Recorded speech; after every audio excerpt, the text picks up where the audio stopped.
Dr. Gily Ionescu, and I wanted to answer a couple of questions that I have received recently, both from a number of my patients and through social media, about new developments in the COVID-19 pandemic and the vaccination against it.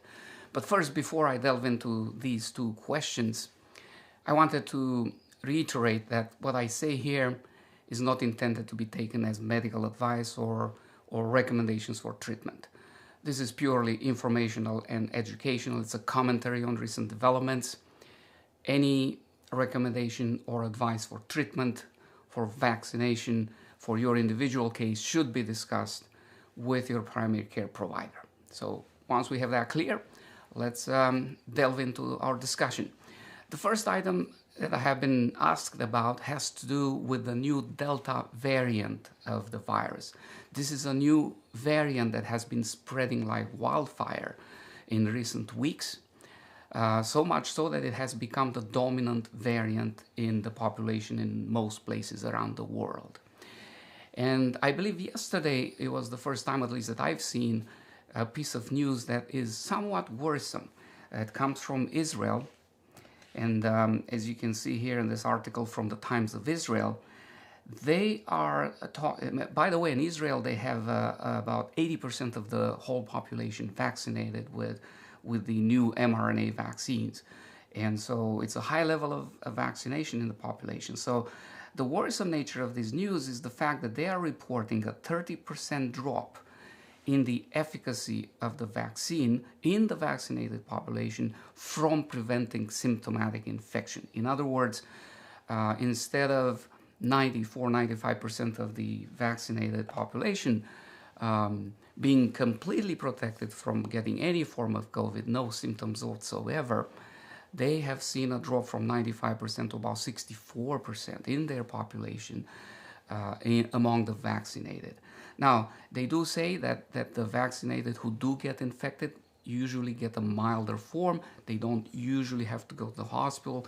The mortality rate is a lot lower, but there is a 30% drop in that population. Now, having said that, this data is preliminary. There are a lot of people rushing, and you've probably seen them on TV and media, saying that we should not rush to take these numbers at face value, partly because data from other places, such as the United Kingdom, for example, show a much better protection level against the Delta variant among the vaccinated with one of the mRNA vaccines in that part of the world. Probably the truth is somewhere in the middle. I think we will see where exactly lands percentage-wise over the next few days or weeks.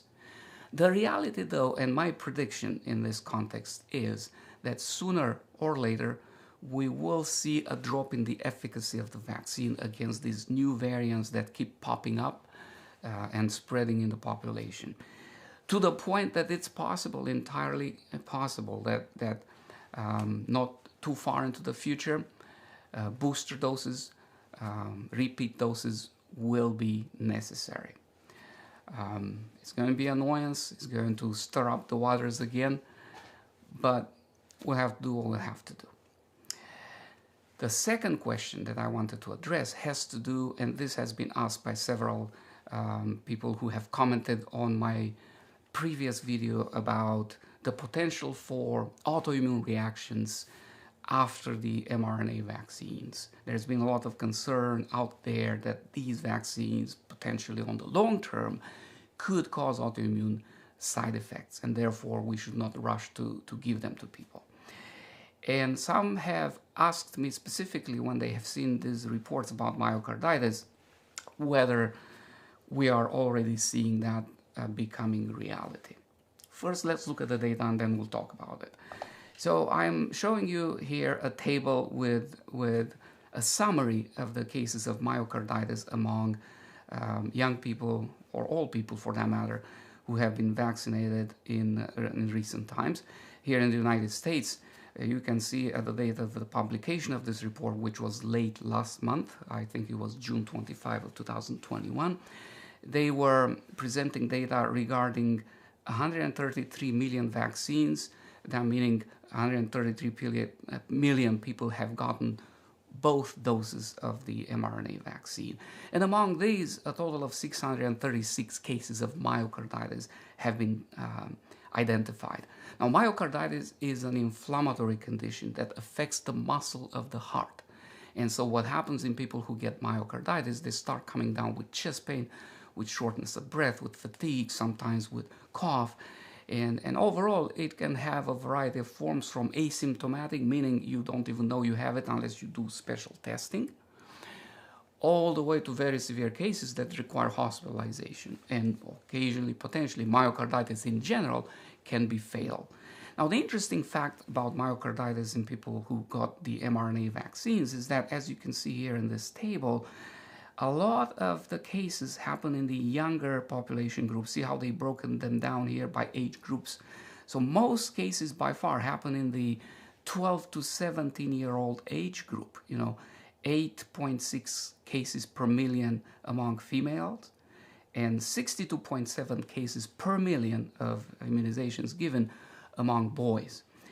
And likewise, in the next age group from 18 to 24, you have 4.3 cases among girls and 50.5 cases per million immunizations among boys. And the cases drop from about 30 years old dramatically as you look into older age groups. So right away we can see that this myocarditis that seems to be associated with the mRNA vaccination appears to be a lot more frequent among young people and a lot more frequent among boys, among the male gender. Now, is this a result of the immunization? It's hard to tell on this data alone, because again, this is just gathering data and putting together numbers and looking at numbers. What it says is there is certainly a higher number of myocarditis among those vaccinated and in the groups that I just described. But this type of study cannot definitively answer the question as to whether the immunization is the cause for myocarditis. Now, personally, I think there's something here. I think it's likely to be a causal relationship, but again, we have to understand how these things work and how these relationships are negotiated. And if you want more details, I invite you to watch a recent presentation I made about this very topic, where I talked about coincidences, correlation, and causality, and that will expand on this a little bit more. In any case, what to do with this data? Does this mean that because we see a lot more myocarditis in younger people, especially in young boys, that we should stop vaccinating these people? And that's a valid question. And as a parent, I immediately jumped to look more into this and figure out what's best to do. And again, I'm not telling you what to do here. We're discussing numbers, data as it unfolds, and we try to think critically rather than reacting out of panic. And because, decisions based on panic are not good decisions.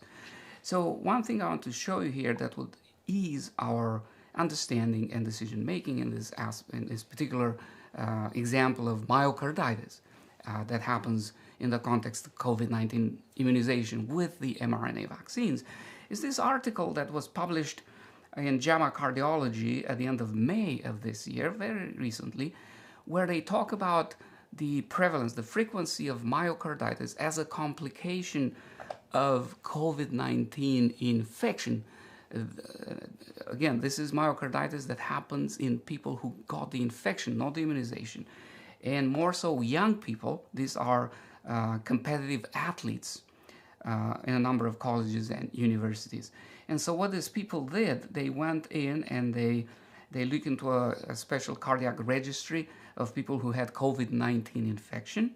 And they looked at data from the 1st of March of 2020 through December 15 of 2020. And these are athletes. These are young, strong, very active people. And again, they got COVID, and some of them, specifically, as you see here, I underline this statement in the article, in the summary of the article, where they say they have seen a prevalence of myocarditis of about 0.31% among these young athletes who had COVID before. What does that mean? 0.31% means 3.1 cases per 1,000 of COVID infection among these young people, or if we want to express this per million, as we saw on the other table, so we can compare apple to apples, 3.1 per 1,000 means 3,100 cases of myocarditis per million of infections. And so now we can make a comparison. We can look among the young people who were vaccinated, and if we want to look at the worst case scenario, we can go back here among boys age 12 to 17, and we see 16.7 or almost 63 cases of myocarditis per million immunizations given. And then we can compare with this study where we see that in those who are not vaccinated, young athletes, strong young people, who get COVID, the infection, you have a little bit over 3,000 cases of myocarditis per million.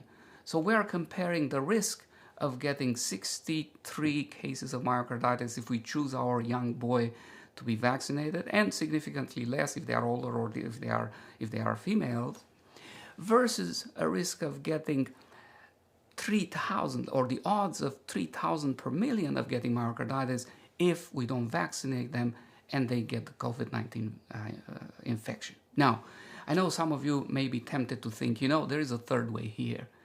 And that is, what if I don't vaccinate my child and we do our best and we avoid the infection and let everybody else get vaccinated so that the risk of infection dwindles down and we kind of, dribble the whole situation here.